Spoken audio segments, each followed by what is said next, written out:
श्री प्राणनाथ प्यारे की जय। किन माया पार न पाया, किन कयो न मूलवतन न स्वरूप न कयो काहू ब्रह्म को, कहे उत चले न मन वचन, कहे उत चले न मन वचन। जो शास्त्रों की प्रणाली का कहियत है विदई न, शुकर देहु जाय र समझो चित्त चेतन, समझो चित्त चेतन। बोलो श्री प्राणनाथ प्यारे की जय। परमादरणीय सुंदर साथ जी, महामती प्राण जी शास्त्रों के साथ आगे बढ़ रहे हैं। शास्त्रों की प्रणाली का, शास्त्रों में एक सीढ़ीवत बात की है, तो उसका मेन चीज, प्रणाली का मेन चीज है यहाँ आया, जो सुख परात्म को सो आत्म न पहुँचता। जब ब्रह्म सत्ता की बात हर कोई करते हैं, जैसे सूरज में प्रकाश की बात सब करते हैं और प्रकाश का अनुभव भी है, लेकिन सूर्य से ये प्रकाश है, ये ज्ञान है। ऐसे ही धरती में परमात्मा ही सृष्टि का महाकारण है, लेकिन वो परमात्मा ब्रह्म जो है वो निराकार है। इस तरह से जो संसार में ब्रह्म स्वरूप की बात नहीं कर पाए, क्यों नहीं कर पाए, तो प्राण जी बोलते हैं उसका कारण यही है, ब्रह्म सच्चिदानंद स्वरूप ब्रह्मधाम में है और परब्रह्म स्वरूप परमात्मा परब्रह्म धाम में ही है, परम धाम में है। अक्षर धाम में अक्षर ब्रह्म, और अक्षर ब्रह्म का भी जो स्वप्निक ब्रह्मांड है, तो संसार में स्वप्निक बुद्धि व्यापक है। इसका मूल ही स्वप्निक बुद्धि, इसलिए स्वप्निक बुद्धि जागृत को नहीं जानते हैं। इसी कारण जागृत में जो परब्रह्म परमात्मा हैं, शुद्ध साकार सिद्धांत, वो ये संसार खेल के अंदर की बुद्धि, स्वप्निक बुद्धि नहीं जानती है, ये स्वभाव है। जैसे हमारी स्वप्न की बुद्धि कितना भी कोशिश करे जागृत को नहीं जान पाती है, लेकिन जागृत की बुद्धि जैसे जग जाती है तो स्वप्न का अनुभव लेके आती है। बस ये छोटा सा अनुभव आपने लेना। अब इसका विशाल प्राण जी यहीं से शुरू करते हैं। क्या करते हैं? जो सुख परात्म को या प्रणालिका को प्राण जी ने और आगे बढ़ाया। जब शब्द सुना है, चौपाई नंबर 7 में शब्द आया सुंदर सा जी, परात्म शब्द, ठीक है। अब आपको परात्म शब्द में कृपया ये चीज़ को अब आपको ध्यान में उतरना होगा, एकदम शांत चित्त से। जैसे आप संध्या के समय में सब काम धाम से घर में आते हैं और दिन भर जो हथियार प्रयोग किए थे वो धो धा के आप रख देते हैं, उसके बाद हाथ पैर धो करके घर के अंदर प्रवेश करते हैं, और घर के अंदर प्रवेश करके आप फिर एक बार दिन भर काम किया और कपड़ा उतारते हैं। उसके बाद आप नहा धो करके आप फिर फ्रेश होकर के नया कपड़ा पहन के, साफ सफाई कपड़ा पहन के भोजन करते हैं या पूजा अर्चना करते हैं, पूजा पाठ करते हैं, भोजन करते हैं। उसके बाद फिर आराम से आप जिस तरह से आपने अपना हाथ हथियार कपड़ा वपड़ा सब उतार के आप नया कपड़ा पहन के आप जिस तरह से भोजन वोजन के उसके बाद सोने जाएंगे। अब आपने जैसे आपने प्रयोग किया हुआ हाथ हथियार आप छोड़ के उसको रख कर के आप घर के अंदर घुसे थे, ऐसे ही आपके अंदर जो मन है वो मन उसका अपना हथियार कर्मेंद्रिय ज्ञानेंद्रिय को छोड़ कर के वो मन भी अंदर चला जाता है, और मन अंदर चला जाता है कुछ हद तक। उसके बाद मन भी कुछ एरिया तक जा कर के वो भी हट जाता है। उसके बाद फिर आपको आपकी बुद्धि लेके जाती है और आगे तक वो भी छोड़ देती है। उसके बाद फिर चित्त लेके जाते हैं। इस तरह से आपका जो चेतन है ये सब छोड़ करके, जैसे आपने हाथ हथियार छोड़े, ठीक है, कपड़ा छोड़ दिए, ठीक है, ऐसे ही आपका मन भी आपको इंद्रिय को छोड़ देता है। बस अब आगे आपकी जो एक चेतन है ना, चैतन्यता है ना, जिसको आप सेंसेस बोलते हैं, जो चेतन है, वो आपको जो वो चेतन जो है ना, उसका इंस्ट्रूमेंट मन को भी छोड़ देता है। उसका इंस्ट्रूमेंट है, हथियार है, बुद्धि की भी छोड़ देती है। जिस तरह आपने हाथ से छोड़ के घर के अंदर आए थे ना, ऐसे आप और अंदर चले जाइए कि वो चेतन तत्व जो है आपका ये शरीर रूपी अंतस्करण इंस्ट्रूमेंट छोड़ देता है, वो छोड़ के अंदर चला जाता है। उसी का नाम है आप अकेले चेतन। तो आपको उस अवस्था का नाम है आपकी घोर नींद। बस अब जितना आप निद्रा में अनुभव करते हो, गहरी नींद में, अब उठ करके आपको कोई पूछे कि यू स्लिप नाइसली, वो वेरी नाइस, कैसा अनुभव हुआ, क्या बताऊँ। अब गहरी नींद में जो आनंद अनुभव किया, अब उसका इंस्ट्रूमेंट व्याख्या करने वाला आपकी बुद्धि व्याख्या नहीं कर पाएगी, आपकी चित्त, आप चिंतन भी नहीं कर पाओगे, हैं? क्योंकि वहाँ चित्त था नहीं, वहाँ बुद्धि थी नहीं, वहाँ मन था नहीं, वहाँ इंद्रिय था नहीं। तो वो आपके गहरी नींद का अनुभव कौन बताएगा। ठीक है, जितना वो स्टोर आनंद अनुभव हुआ, अब आनंद तो हुआ, इसलिए हम बोलते हैं बहुत आनंद आया, तो बोल रहे हैं, अनुभव तो कर रहे हैं, लेकिन उसमें से जगते समय जितना भी उसका एक फ्रैक्शन ऑफ सेकंड का जो है वो लेके आता है, उसके बाद वो अनुभव करता है बुद्धि, चित्त, फिर बुद्धि को देता है, फिर बुद्धि मन को देती है, फिर मन इंद्रिय को देता है, और इंद्रिय बोलता है खूब आनंद आया। ये आप अपने अंतस्करण में देख सकते हैं, गहरी नींद का एग्जाम्पल लेकर के। बस जैसे ये एक जो शरीर के अंदर आप थोड़ा कुछ अनुभव कर सकते हैं, जिस भाषा आप बोल रहे हो ना, क्या बोले आपने अभी, मैं अंदर गहरी नींद में चला गया तो मेरा गुनाह इंद्रिय साथ में नहीं, वो यही भाषा बोलेगा जब आप नारायण को पूछोगे।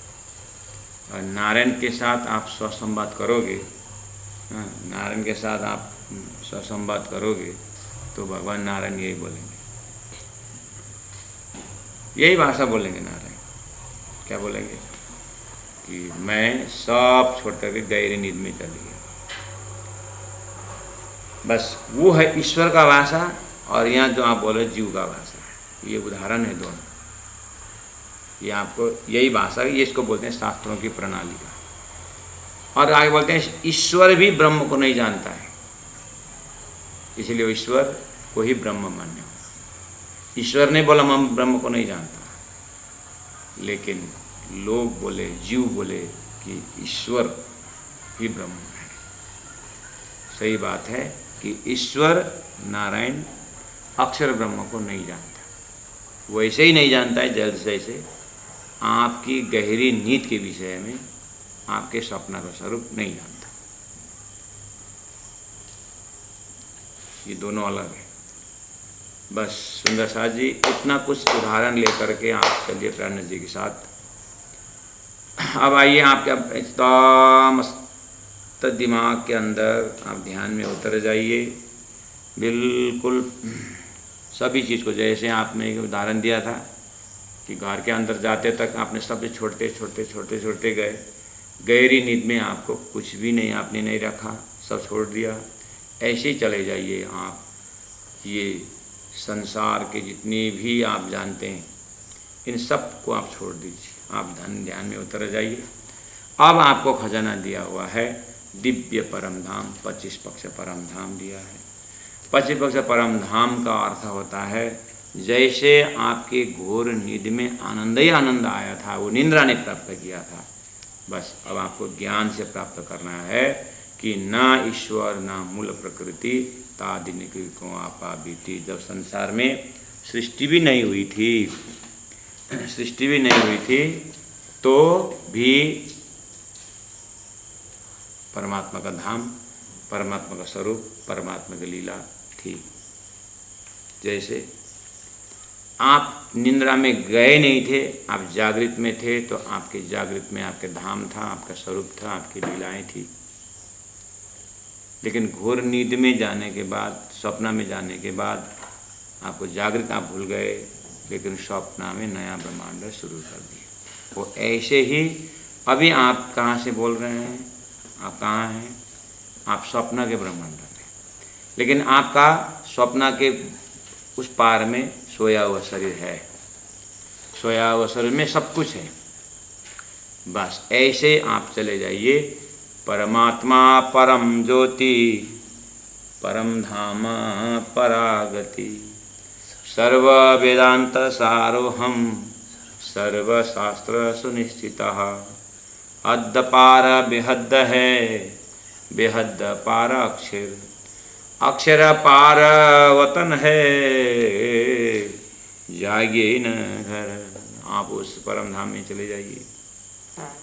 अब उस परम धाम में, उस दिव्य धाम में जिस तरह से आप गहरी नींद का अनुभव करने के लिए आपने ये जो दिख रहा था, मन बुद्धि सब कुछ छोड़ के गए थे, तो एक आपका आनंद स्वरूप एक वहाँ पर उपस्थित था जो अनुभव कर रहा था। आनंद स्वरूप था, वो अनुभव कर रहा था। बस समथिंग वाज देयर। आप ही थे, वैसे आप आनंद स्वरूप में थे, लेकिन आपका वो अनुभव करने वाला जो मन चित्त बुद्धि वो वहाँ नहीं था। लेकिन आप चेतन वो अनुभव करके फिर वापस इन इंद्रियों में आया, तो कुछ तो लेके आया, लेकिन व्याख्या कर नहीं पाया। इंस्ट्रूमेंट हेल्पलेस है। अंदर चेतन कुछ बोलना चाहता है। अगर कोई कहे आपको कि मुझे दूध पिलाओ, मुझे पानी पिलाओ, लेकिन कोई साधन के बिना पिलाओ, कुछ भी साधन यूज नहीं करने का। साधन बिना कैसे पिलाऊं? ग्लास नहीं, ग्लास साधन, तो कैसे पिलाऊं? पिलाओ, मुझे पानी पिलाओ, लेकिन कोई साधन में नहीं पीता। तो ये काम करिए, आइए बाथरूम में ले जाए और नल खोल दीजिए। तो बाद में नल साधन है, नल बिना पिलाइए। ले तो बोर चालू कर देता हूँ पानी, तो बोर चालू करने से क्या होगा? नहीं आएगा पानी। तो बोर साधन है ना, तो साधन में न कैसे? जिस तरह से यहाँ आप कंडीशन बिना साधन, तो फिर ठहरो, जुलाई 20 तारीख बरसात होगी तो मुँह आ करना ऊपर, बिना साधन पानी पियो। जुलाई 20 तारीख से मौसम शुरू हो गया, बरसात हो गई, तो हम बिना साधन के, वो तो आकाश साधन है, बरसात साधन है।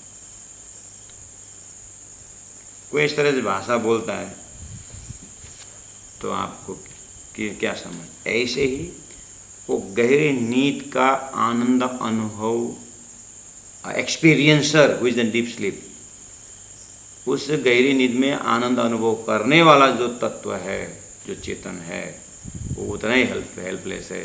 इसलिए वो साधन लेता है। क्या लेता है? अहम रूपी साधन लेता है, चित्त रूपी साधन लेता है, मन रूपी बुद्धि रूपी साधन लेता है, मन रूपी साधन लेता है, और आकर के मुख रूपी साधन, जीवा रूपी साधन लेता है, इंद्रिय रूपी साधन लेता है। बोलता नहीं है, अनुभव बताने की कोशिश भी करता है, लेकिन वो उतना ही बता पाता है ये इंद्रियां जितना वो समझता है। लेकिन चेतन में जो अनुभव किया है वो उसके साथ है, उसमें से थोड़ा थोड़ा आया है। अब इसको भी आप अनुभव करके मतलब उस लिए उदाहरण को थोड़ा ध्यान देना। ऐसे ही ज्ञान द्वारा, प्रेम द्वारा भक्तों ने, ज्ञानियों ने ब्रह्म की जो अनुभूति की है, वो अनुभूति उनके ध्यान में, वो ध्यान में, मेडिटेशन में, जब ध्यान में अद्वैत बन जाते हैं तो हो सकता है 2 घंटा, 10 घंटा, 2 महीना, 6 महीना वो अंदर चले जाते हैं, और निकल के जब आते हैं तो वो बता नहीं पाते हैं कि क्या अनुभव किया। बताएगा बताने के लिए, लेकिन जितना बताता है उसको उतना कम ही महसूस होता है, इसीलिए इच्छा आता है, चुप लगता है। यह संसार में भी है। तो 2 उदाहरण दिया मैंने, एक स्वप्न का उदाहरण दिया जो आपने अनुभव किए हैं, वो तो निंद्रा ने दिया हुआ एक ब्लिसफुल स्टेट है, निंद्रा ने जागृत बुला दिया इसलिए दिया हो। तो ये एक प्रकार का उदाहरण है। अब इस दृष्टांत का सिद्धांत है कि परमहंसों ने ध्यान में अनुभव किया है, उस दृष्टांत का ये सिद्धांत है। लेकिन प्राणनाथ जी महाप्रभु जो सुख परात्म को करके बोल रहे हैं ना, ये चौपाई के लिए वो परमहंसों का अनुभव दृष्टांत है। यहाँ जो परमहंसों ने जो आनंद की बात करके कुछ किताब में लिखी होगी या कुछ भी अनुभव बताए होंगे, सुखदेव, व्यास, शंकराचार्य, इन लोगों ने जो एक ब्राह्मिक ब्लिस को अनुभव करके जो भी उन्होंने रखा है ग्रंथ में, ये उन परब्रह्म परमात्मा के ब्रह्मात्माओं के लिए वो दृष्टांत है। वो एरिया ही अलग है। समझ में आया? चलो, नारायण जो अनुभव बताएगा, सृष्टिकर्ता नारायण, कब? जब उसको ज्ञान होगा, वो बताएगा ना नारायण कि अरे हमको ध्यान में ऐसा आनंद आया। वो भी दृष्टांत है। और नारायण स्वयं अक्षर का स्वप्न का शरीर है, वो तो उतना ही लेवल है जैसे आपने स्वप्न में जो अनुभव करके बता रहे थे, वही जागृत भी नहीं है। आपका जागृत का अनुभव बताते हो ना ध्यान द्वारा, वो तो अक्षर का अवस्था है। वो तो अक्षर धनी जी ध्यान तुम्हारे रे, अक्षर ब्रह्म ध्यान में बैठे हैं, वो अक्षरातीत के ध्यान कर रहे हैं। भगवान विष्णु ध्यान में बैठे थे, लक्ष्मी ने पूछा कि आप किसको ध्यान करते हैं? नहीं बता पाया ना। लास्ट में जब द्वारिका में जो द्रोह क्या हरण है, रुक्मिणी हरण हुआ, तो वहाँ लक्ष्मी जी रुक्मिणी बन के आई थी। तो वहाँ जब उन द्वारिका वासियों ने ब्रजमंडल के स्वरूप के ध्यान किए, अर्थात भजन गाए, मंगल गीत गाए, तो यहाँ पर विष्णु कृष्ण बेहोश होके गिर गए। तब वो रुक्मिणी जो रुक्मिणी को पता चला, अच्छा ब्रजमंडल को ध्यान करते थे मेरे पति विष्णु, करके उनको लक्षण से पता चला। तो ऐसे दो ब्रजमंडल को जो ध्यान कर रहे हैं विष्णु भगवान, ये दृष्टांत है।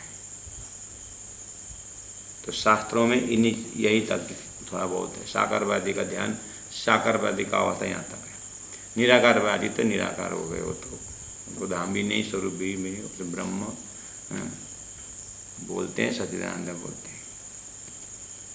ये भी दृष्टांत है प्राणनाथ जी के इस चौपाई के लिए, 7 नंबर चौपाई के लिए। इसलिए आप प्राणनाथ जी जहाँ विष्णु भगवान ध्यान में ब्रज की बात, ब्रज स्वरूप की बात करते थे, वो ब्रज स्वरूप भी ब्रज में आने से पहले वो परम धाम में थे, वहाँ की बात बोल रहे हैं, जो सुख परात्म को। तो अब आप एक काम करना, कहूँ जुआ अकल और कलाम कंवर सजीम की मामती बैठे न ठौर। आप चले जाइए, अब समझे न समझे, अनुभव हो न हो, कम से कम दिमाग से आप चले जाइए। शास्त्रों में जो अक्षराधिक परब्रह्म परमात्मा का धाम कहा है, दिल में कबूल करिए और उस ब्रह्म धाम में परब्रह्म परमात्मा अक्षराधिक शेषराज जी और उनके आनंद स्वरूप आलादनी शक्ति श्यामा जी और उस श्यामा जी महारानी की सुरतानंद की वृत्ति जैसा अपने आप को उस ब्रह्मधाम के सदस्य बना करके ब्रह्म आत्मा के रूप में अपने आप को पाइए। जैसे सागर का लहर जैसा, स्वर्ग सूर्य का किरण जैसा आप उसके सदस्य बन जाइए। उस समय में आपका परात्म स्वरूप का नाम होता है ब्रह्मात्मा। तो अब आप ब्रह्म स्वरूप अक्षरातीत परमात्मा को देख रहे हैं और श्याम जी सतानंद स्वरूप को अनुभव कर रहे हैं और अपने आप को जैसे सागर की लहर सागर की ओर जा रहा है, सूर्य का किरण सूर्य की ओर जा रहा है, ऐसे आप राज्य के आनंद स्वरूप में लीन हो रहा है। उस समय में परात्म स्वरूप ब्रह्मात्माएं जो अनुभव करती है वो है अष्टप्रहर लीला का अनुभव। अब इन ब्रह्मात्माओं के अंदर आप ब्रह्मात्मा होने के नाते राज्य ने आपके हृदय में इच्छा डाल दी कि ये सच्चिदानंद परमात्मा का नाम। इच्छा कैसे डाल दी? अक्षर ब्रह्म, उनका ही सतअंश को अक्षर ब्रह्म को आपका दर्शन करवा दिया। आपका ध्यान थोड़ा सा उस ब्रह्म लीला से अक्षर ब्रह्म तरफ आया। अक्षर ब्रह्म के विषय पूछताछ शुरू किया आपने, तो अक्षर ब्रह्म खेल का कारण बन गए। अक्षर ब्रह्म को फरामोशी डाली गई, अक्षर ब्रह्म नारायण बन गए और नारायण ने एक ओम बहु से बोलने में जीव उत्पन्न हुआ। अब ये जीव का जो ध्यान धारणा लक्ष्य मैंने पहले आपको दृष्टांत में बता चुका हूँ। वो भी जितना अनुभव करता है वो भी बेचारा बता नहीं पाता और वो जीव का मालिक नारायण विष्णु भगवान ब्रज का ध्यान करते हैं, बता नहीं पाते हैं, लक्ष्मी को संकेत करके बताते हैं। वो ब्रज का स्वरूप, ब्रज का आनंद का अनुभव करते हैं ध्यान में, वो बता नहीं पाते। इस तरह से आदि नारायण जिस समय में ध्यान में चले जाएंगे उनका भी एक आनंद का अवस्था आएगा, लेकिन उनको भी पता नहीं है कि ये कहाँ है। चलो, अक्षर ब्रह्म ध्यान में बैठे थे, अक्षरातीत के महल में प्रेम ऐसक बरतता, सो शुद्ध अक्षर को नहीं कि न विद केल करता। अक्षर ब्रह्म ध्यान में बैठे थे, उस परम धाम में क्या आनंद होता है। तो वो चले गए स्वप्निक ब्रह्मांड में, तो नारायण होकर के संसार देखने लगे। ऐसे अक्षर के स्वप्न का स्वरूप नारायण को देख, नारायण का खेल, नारायण सृष्टि रूपी सुख दुख का खेल देखने के लिए आपका परात्म स्वरूप जो सागर से लहर का संबंध है, सूर्य से प्रकाश का संबंध है, ऐसे ही आप ब्रह्मात्मा से ब्रह्म का संबंध है। ब्रह्म और ब्रह्मलीला ब्रह्मात्मा स्वलीला द्वैत में मस्त। अब आपको उस आनंद का अनुभूति न होने के कारण आनंद में ही थे, लेकिन उस आनंद का कीमत, अनुभव, महत्व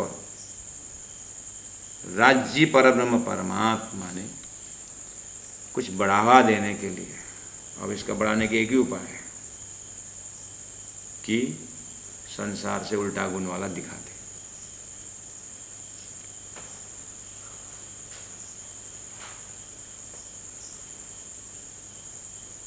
नरक की व्याख्या करने से नरक का दुख कम नहीं होता है, लेकिन व्याख्या करते करते नरक का दुख सहने का ताकत बढ़ता है, ऑटोमेटिक नरक कमजोर बन जाता है। ऐसे परम धाम में सुख का अनुभव व्याख्या नहीं करते, लेकिन दुख दिखाने पर उस सुख का कीमत बढ़ जाता है, वो व्याख्या नहीं हो सकता।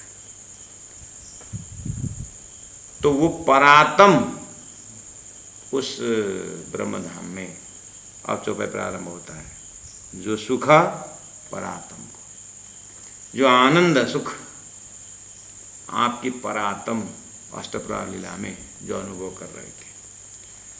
अब राज जी ने आप परातम के ऊपर मूल मिलाव में फरामोशी डालने पर सब कुछ तदुगत है, लेकिन आपके अंदर से शूरता जो है वो बाहर निकलती है।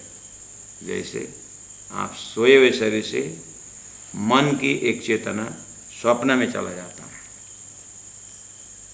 ऐसे आपकी परात्म से आपकी आत्मा जीव में आकर के प्रवेश होता है। संसार का जीव अभी बनाया था ना अक्षर ने, उस स्टेज में आकर के प्रवेश हो जाता है। अब जो सुख परात्म अनुभव करते थे वो जीव में प्रवेश वाली जो आत्मा नहीं कर पाती, वो जो अनुभव उतना कर भी नहीं पाती है और व्याख्या नहीं कर पाती। अब ये परात्म से संबंध होने के कारण ये आत्मा जितना सुख अनुभव कर सकती है वो जीव को बता नहीं सकती है, बताती है लेकिन उतना आनंद जीव अनुभव नहीं कर सकता है। अब जीव जो अनुभव करता है अपने अंतस्करण को दे नहीं सकता,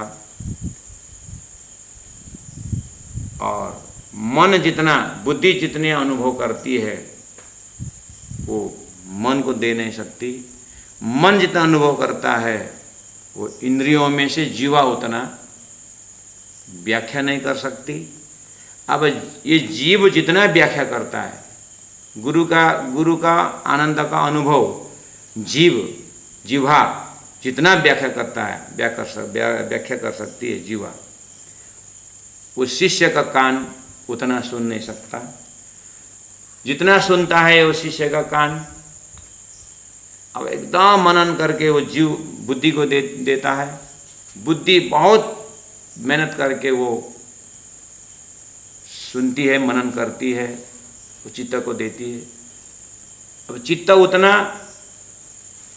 नहीं उठा पाती है क्योंकि बुद्धि से उठा नहीं पाई।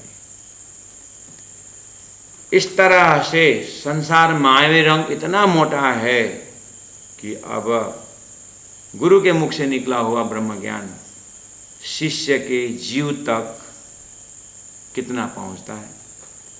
अब जीव जितना अनुभव करता है, उस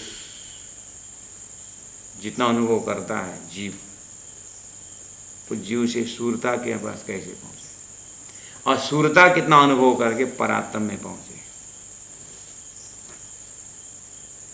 इसीलिए रहा अति बारीक है, तिना बारीक पर बारीक, साथे ले लिख जाहरी ताथे उतरे लिखते लिख।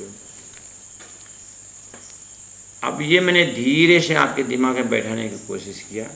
पहले आप परात्म में रहे, फिर आपने राजीव, फिर आपके ऊपर राज्य ने फरामोशी डाल दी, तो आप स्वरूप सस्वरूप आप परब्रह्म परमात्मा श्री जी को देख रहे हो आँख खोल करके।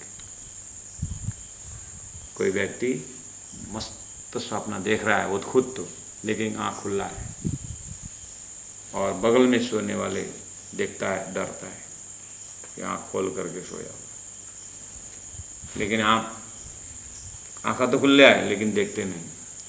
ऐसे परात्म स्वरूप बिल्कुल परमात्मा को, परमात्मा के ही साथ विनम्र उससे देख रही है, लेकिन ध्यान जो है सूरता के रूप में संसार में आ गया है। संसार में कहाँ बैठे हैं? उत्तम जीव में बैठे हैं। अब ये जीव झूठा, इसके साधन से ये सूरता जो है, आत्मा जो है, वो ब्रह्मानंद को कैसे व्याख्या कर सकते?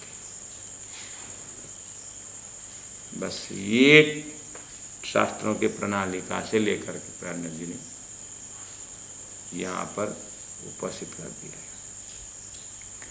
जीव और ईश्वर के अनुभव की बात शास्त्र में जो है, वेद में जो वो वैदिक धर्म कहा जाता है, उसी को हिंदू धर्म कहता है।